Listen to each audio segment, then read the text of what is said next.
Assalomu alaykum do'stlar, men ayni vaqtda Toshkent viloyatining Bo'stonliq tumanida Chorvoq suv omborining yuqori qismida barpo etilayotgan ajoyib loyiha Tushlar vodiysidaman. Mazkur tog' kurort majmuasi 20 gektardan ziyodroq maydonda barpo etilmoqda. Juda katta masshtabdagi loyiha. Mazkur majmua hududida apartamentlar, shalelar, kottejlar, kvartira va aholi yurtdoshlarimiz mehmonlar baroqli hordiq chiqarishlari uchun ko'ngilochar xizmatlar, umuman barcha qulay infratuzilma mavjud bo'ladi. Va biz bugun mazkur loyihaning menejeri Hikmat aka Jo'rayev bilan suhbatlashamiz. Assalomu alaykum. Assalomu alaykum Jahongir aka. Hikmat aka, siz mazkur loyiha haqida barcha ma'lumotlarga egasiz. Ipidan ignasigacha bilasiz desam yanglishmayman va bizga bugun batafsil so'zlab bersangiz. Dastlabki savolim ushbu loyihani boshlashdan g'oya nima edi? Savol uchun rahmat. Bizning oldimizga qo'ygan asosiy maqsadlardan biri shu hududda ekologik, har taraflama qulay, zamonaviy turar joy majmualarini, kurort zona yaratish maqsadimiz bo'lgan. Bu maqsad yo'lida biz ko'p davlatlarni o'rganib chiqdik, kurort zonalarini o'rgandik. Shveysariya, Turkiya, Koreya tog' hududlaridan loyihalarni o'rganib o'zimizga joriy qilishga harakat qildik. Mendagi ma'lumotlarga ko'ra, biz turgan ushbu maskan dengiz sathidan 1200-1350 metr balandlikda joylashgan. Havosi ham juda ham toza do'stlar. Ayniqsa oxirgi paytlarda Toshkent shahrida havoning tozaligi sifati dolzarb bo'lib borayotgan bir paytda, mana shu kunlarda, demak, syomka jarayoni amalga oshirilayotgan paytda IQ Air, demak, bu hududga nisbatan yaxshi degan yashil xulosani bermoqda. Endi navbatdagi savol, loyiha hududida nimalar bo'ladi? Juda ham katta masshtabdagi loyiha. Bu hududda har kim o'ziga o'zini qiziqishidan, o'zini bir hayotga yo'ndash jihatdan bir yo'nalishiga qarab hamma narsa qulayliklar qilamiz, barpo etamiz.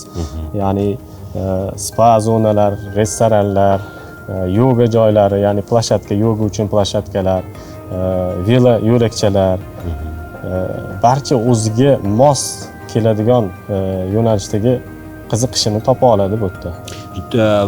Mavsumiy ko'ngilochar xizmatlar ham bo'ladi nazarimda. Ya'ni yoz faslida basseyn, akvapark, shunaqa xizmatlar bor. Albatta, bu yerda akvapark ham ko'zda tutilgan, mavsumiy, ya'ni o'shanaqasida qishda ham qishki basseynlar, spa zonalar hammasi mavjud bo'ladi, banyalar bo'ladi, saunalar bo'ladi, hammasi mavjud. Qor yog'ishi qanaqa bu hududda? Toshkentga nisbatan ancha ko'proq, ya'ni tog'li hudud bo'lgani uchun albatta bu yerda bir yog'ganda yaqinda yog'ib o'tdi, bir 30 santimetr bo'ldi. Qachon? Noyabrda? Da, albatta. Qaysi sanalar? Noyabr boshida bo'ldi. Sovuq bo'ldi. Sovuq bo'lgan, Toshkentdan ozgina qor tushdi. O'sha vaqtda bu yerda o'zim shotda edim. Bu yerda to'g'risi haddan tashqari ko'p qor yog'adi. Aytib o'tganimizdek, Hikmat aka Jo'rayev Tushlar vodiysi kurort majmuasida loyiha menejeri sanaladilar. Hikmat aka, bu kabi loyihalarni, ya'ni majmualarni loyihalashtirishda ish nimadan boshlanadi va loyiha menejeri sifatida bu faoliyatni, kasbni o'ziga xos jihatlari nimada? Eng avvalo loyiha oldi hujjatlarini yig'ishdan boshlanadi. Ya'ni bular har bir tapasyomka olishimiz kerak, ya'ni geologiya olishimiz kerak. Shu aniqlarni olgandan keyin loyihalash tashkiloti bilan bu narsani puxta o'rganib chiqib, puxta loyiha qilishga harakat qilinadi. Loyiha qilganingizdan keyin qurilish davomida, o'sha qurilish boshlangandan keyin yana bir o'ziga yarasha qiyinchiliklar kelib chiqadi. Chunki loyiha bilan joyi to'g'ri kelmaydi bir-biriga. Shu sababdan keyin loyihachi bilan ham yana bu qurilish tugaguncha ham, qurilish tugagandan keyin ham ishlashimiz bo'ladi. Shu sababdan puxta ishlaymiz bu narsalarni. Oldindan ko'rib chiqiladi shu narsalar. Hikmat aka, bizga loyihaning birinchi bosqichi haqida ma'lumot bersangiz, ko'rib turibmiz, ishlar juda ham jadal ketyapti. Birinchi bosqich doirasida nimalar barpo etiladi? Birinchi bosqichda bizda townhouse'lar, bungalo, terrasli uylar, terstupleks, rezidensiyalar, apartamentlar bor. Rezidensiya A, B, C, D rezidensiyalarimiz bor. Undan tashqari bu yerda ko'zda tutilyapti restoran, kafe, shunga o'xshash joylari albatta bo'ladi. Savdo do'konlari bo'ladi bu yerda. Rezidensiyalarning birinchi qavatlarida. Shu anaqalar bo'ladi binoda. Bu Bu shunda rezidensiya tushunish. Rezidensiya B. Aha. Bunisi-chi? Rezidensiya C bunisi. Qancha apartament kvartiralar bor? Umumiy hisobda o'zi bizani umumiy hisobimiz bo'yicha 800 ta xonadon mo'ljalimiz bor. Yana bir muhim savol.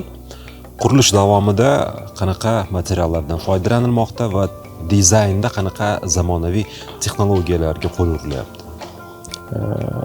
Bu borasida biza bazaltni ham, ya'ni mana shu ko'rib turgan C blokdagi qoplamalarni ham 140 plotность, ya'ni zichligida olyapmiz. Ya'ni bu loyihada 120 berilgan, lekin biz 140 qilyapmiz. O'zimizni bir hisobimizni, qo'shimcha anaqa zapasimizni olib. Gazoblok devorlarimiz ham 30 qalinlikda, zichligi ham yaxshi. Mana shu oyna romlarimizni ham har iqlimga chidab bera oladigan, ya'ni bardosh bera oladigan oyna romlar qo'yganmiz. Shahardan tashqarida, ayniqsa tog'li hududda qurilish qilishni o'zi bo'lmaydi, oson emas. Qanaqa qiyinchiliklar yuzaga kelmoqda? Asosiy bir muammoyimizni ko'tardingiz. Muammo emas, bu bizga nima deydi, kuch bag'ishlaydigan yana bir tajriba orttiradigan bir loyiha bo'lyapti. Ya'ni bu yerda bizada eng asosiy narsa tog' balandligidan kelib chiqadigan, shaharning uzoqligidan kelib chiqadigan bo'lsak, logistikasi. Ya'ni materiallarni olib chiqish, bu yerdagi qiyaliklar ko'rib turibsiz, haddan tashqari qiyaligi ko'p. Turpog'i ham, ya'ni geologiyasi ham o'shanga yarasha bo'lib turibdi. Har taraflama biz bu yerda hamma narsani ko'zda hisobga olishimiz kerak. Iqlim jihatidan yomg'ir ham ko'p yog'ganda bu suvlarini ham bir to'g'ri yo'naltirmasangiz, bu katta bir talofat demaydi-yu, endi muammolarga olib boradi. Tushunarli. Bu vaqtga qanchalik ta'sir qilyapti, ya'ni qurilishni muddatiga? Muddatiga albatta ta'sir qiladi. Ya'ni Toshkentda 2 oy, misol qish sezoni bo'ladigan bo'lsa, ya'ni loy changallab deydi-yu, shunaqa qurilish qiladigan bo'lsak, bu yerda bir 4 oylab ham qilishga majbur bo'linadi. Ya'ni bu yerda yog'ingarchilik, qishda bir o'ziga yarasha qaysarliklari bor. Shunga biza asosiy maqsad bu yerda qurilishlarni ko'ryapsiz, asosiy beton ishlarini tugatganmiz. Beton ishlarini tugatib endi bu yoqda ichki pardozlash, tashqi pardozlashlarga o'tganmiz. Ya'ni loyli joylardan chiqqanmiz. Asosiy qiyinchilik bu biz uchun. Hikmat aka, birinchi bosqich haqida demak tushunarli bo'ldi. Ikkinchi bosqich ishlari haqida bizga ma'lumot bersangiz. Ikkinchi bosqichda ko'zda tutilgan bu 5-6 qavatli Vadiyevlar binosi, apartamentlar bor.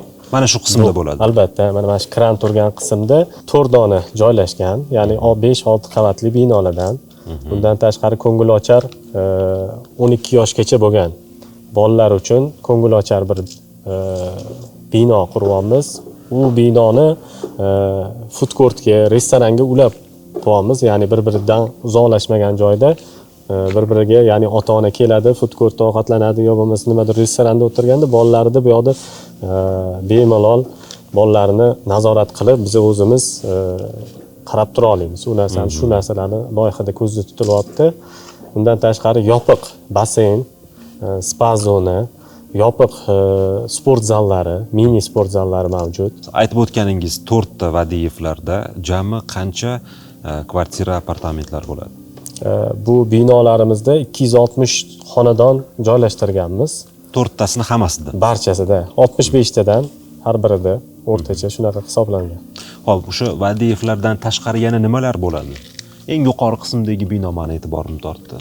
Albatta, bu villa, ya'ni villada o'zini hududi, basseyni, sauna, spasi hammasi ichida joylashgan bo'ladi. Ya'ni bir oila kelib turib bemalol dam olsa bo'ladi. Bu villadan bizda 10 ta joylashadi, bu bittasi 10 tadan. Demak, ikkinchi bosqichning qurilish ishlari parallel ravishda ketyapti. Albatta, parallel. Bu narsada to'xtash bo'lmayapti. Sababi parallel qilmasak, bu yerda iqlimni ko'rib turibsiz, bu yerda iqlim Toshkentga nisbatan yoki bo'lmasa bu qiyinchiliklari bor. O'shaning uchun parallel olib ketishga majbur bo'lyapmiz.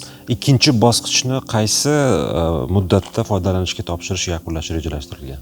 2 yil muddat berilgan. 2 yil muddatga qaramasdan hozirdan o'zi boshlaganmiz, ko'rib turganingizdek. Demak, 2 yil bo'lsa, 2027-yil davomida ikkinchi bosqich ishlari yakunlanadi va foydalanishga topshiriladi. Ha. Tushunarli.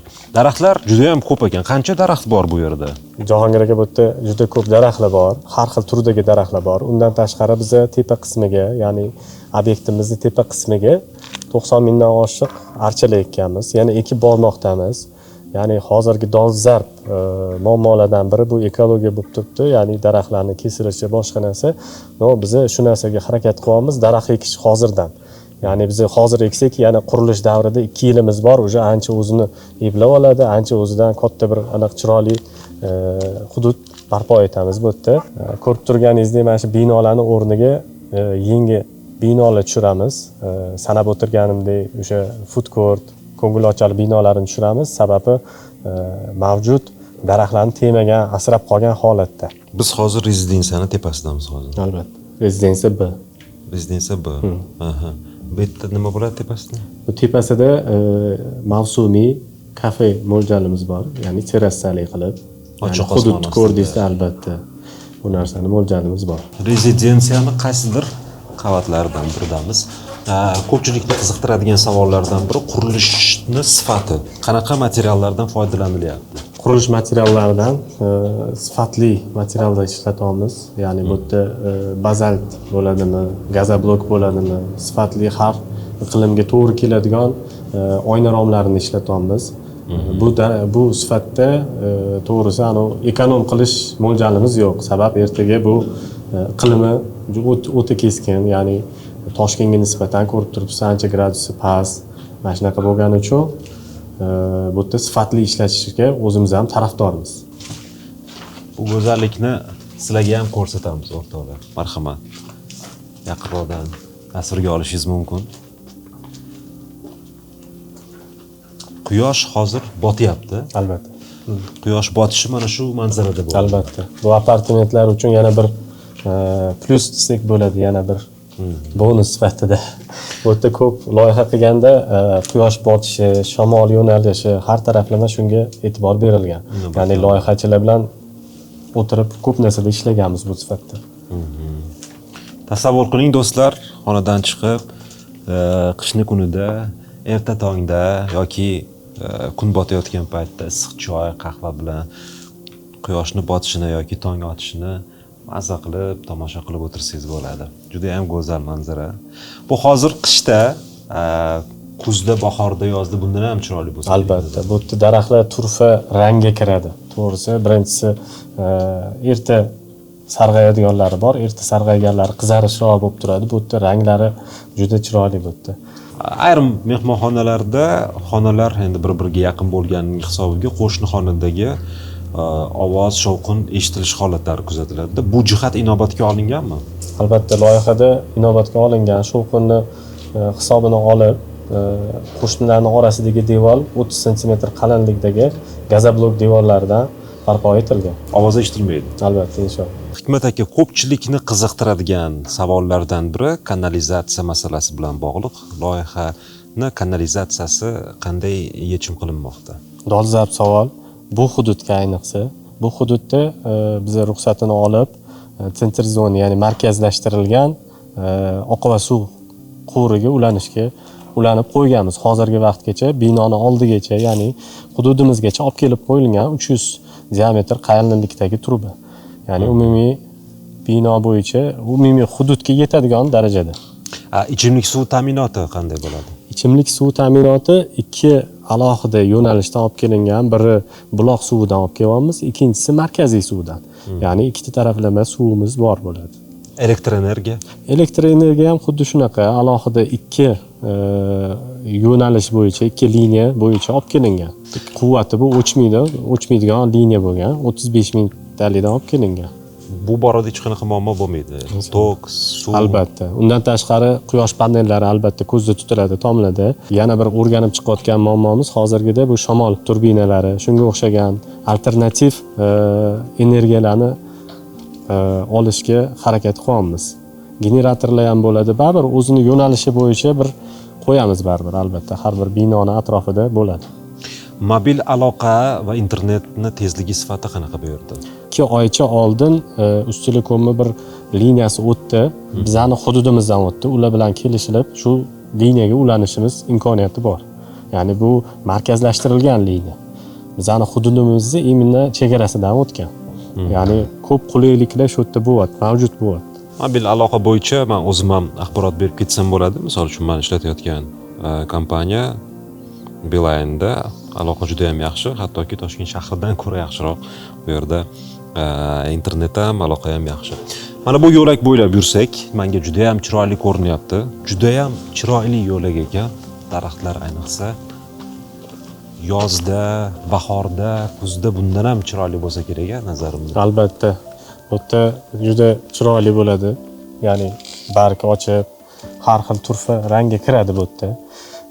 To'lib, bir hidi ham boshqacha, toza havo ham bo'ladi bu yerda. O'zi atrofda qancha daraxt bor? Hikmat aka? Bu yerda juda ko'p. Undan tashqari biz yana qo'shimcha 90 mingtadan oshiq archa ekdik. Bu hozirgi dolzarb muammolardan biri bo'lyapti. O'shanga bizning asosiy bir qadriyatlarimizdan biri bu ekologiyani o'zimizga bir saqlab qolish, o'zimizdan keyingi avlodga bir muhitni chiroylilashtirib berish maqsadimiz bor bu yerda. Qanaqa daraxtlar ekildi? Hozircha archalar ekilgan. Yana ko'p mavsumiy, ya'ni har xil mavsumiy yana qilib daraxtlar ekmoqchimiz, mevazorlar qilmoqchimiz. Yana bu yerda kontaktni deydimi, kontaktni sat, ya'ni kirib o'zingizga yoqqan mevani tanlab olib, o'tda iste'mol qilib yursangiz bo'ladigan joylar qilmoqchimiz. Niyat bor. Ajoyib g'oya. Yana bir muhim jihat, loyihani hududida avtomashinalarning harakati qanaqa bo'ladi? Chunki ko'pchilik piyoda sayr qilmoqchi bo'ladi, ayniqsa bunaqa go'zal tabiatni qo'ynida. Albatta, bu yerda tabiat qo'yniga kelganingizdan keyin bu mashinalarning shovqini, shaharning shovqinidan keyin baribir ozgina tinchlanishga kelasiz. Bu yoqqa shu maqsadda biz bu yerda eko hudud qilmoqchimiz. Ya'ni eko hudud qilganimizda bu yoqda o'zimizni elektrokarlarimiz, elektr mashinalarimiz yuradi. Pastda bir katta avtoturargoh qilmoqchimiz. Avtomashinalar hammasi o'sha yerda qoldiriladi. Albatta, o'tdan keyin qatnov qilamiz bu yoqqa elektromashinalar, ya'ni shovqinsiz, tabiatga bir zarari tegmaydigan bo'ladi.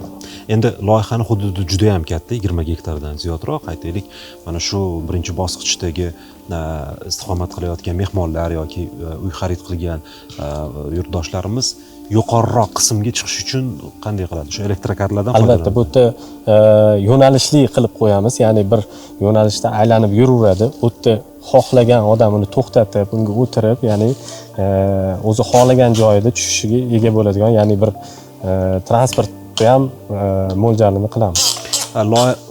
Mana shu loyiha hududiga, majmua hududiga tashrif buyuruvchilarda qandaydir cheklovlar bo'lishi mumkinmi? Ya'ni kim qaysi qismga chiqadi yoki kira olmasligi haqida.